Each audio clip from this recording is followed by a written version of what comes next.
अबू आजमी ने महाविकास आघाड़ी को दी नसीहत, बोले नहीं दी ये 12 सीटें तो अकेले चुनाव लड़ेगी समाजवादी पार्टी। महाराष्ट्र विधानसभा चुनाव की तारीखों की घोषणा हो चुकी है। महाराष्ट्र में एक चरण में चुनाव का आयोजन किया जाएगा। विधानसभा चुनाव के मद्देनजर 20 नवंबर को मतदान किया जाएगा और 23 नवंबर को मतगणना की जाएगी।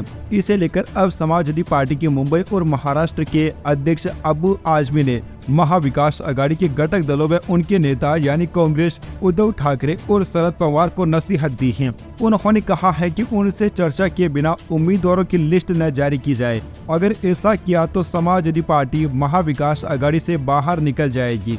अबू आजमी ने कहा कि एमबीए के नेता समाजवादी पार्टी का उनके गठबंधन में अपमान न करे। अब तक एमबीए की कई बैठकें हुई, लेकिन उन्हें सिर्फ एक ही मीटिंग में बुलाया गया और सिर्फ 5 मिनट ही चर्चा की गई। समाजवादी पार्टी देश की तीसरी सबसे बड़ी पार्टी है, उसे हल्के में न लिया जाए। उन्होंने कहा कि समाजवादी पार्टी को विश्वास में नहीं लिया और उचित हिस्सेदारी नहीं दी तो समाजवादी पार्टी अन्य किसी गठबंधन यानी कि थर्ड फ्रंट या प्रकाश अंबेडकर के साथ या अकेले महाराष्ट्र के 2 दर्जन से अधिक सीटों पर चुनाव लड़ेगी।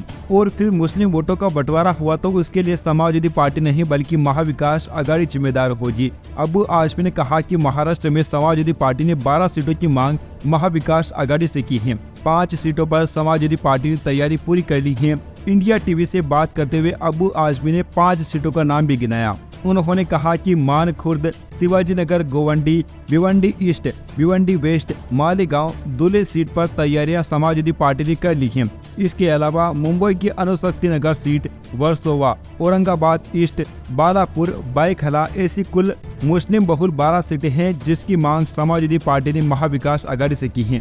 अबू आजमी ने कहा कि 18 और 19 अक्टूबर को अखिलेश यादव महाराष्ट्र के 2 दिन के दौरे पर आएंगे। मालेगांव और दुले का वह दौरा करेंगे।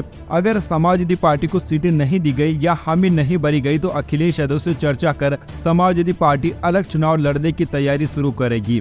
दोस्तों, अगर समाजवादी पार्टी अलग से चुनाव लड़ती है तो इसका सबसे बड़ा नुकसान कांग्रेस पार्टी या फिर महाविकास आघाड़ी गठबंधन को ही होगा, क्योंकि जाहिर सी बात है कि समाजवादी पार्टी के अलग से चुनाव लड़ने पर मुस्लिम वोटों का बंटवारा हो जाएगा और ये गठबंधन के लिहाज से किसी भी प्रकार से ठीक नहीं होगा। और दोस्तों, अगर समाजवादी पार्टी को महाविकास आघाड़ी हिस्सेदारी देता भी है और समाजवादी पार्टी महाराष्ट्र में कमाल नहीं दिखा पाती है तब भी महाविकास आघाड़ी को नुकसान होने वाला है। तो कहीं ना कहीं कहा जा सकता है कि समाजवादी पार्टी ने पूरे महाविकास आघाड़ी की मुश्किलों को बढ़ा दिया है। Subscribe now and press the bell icon.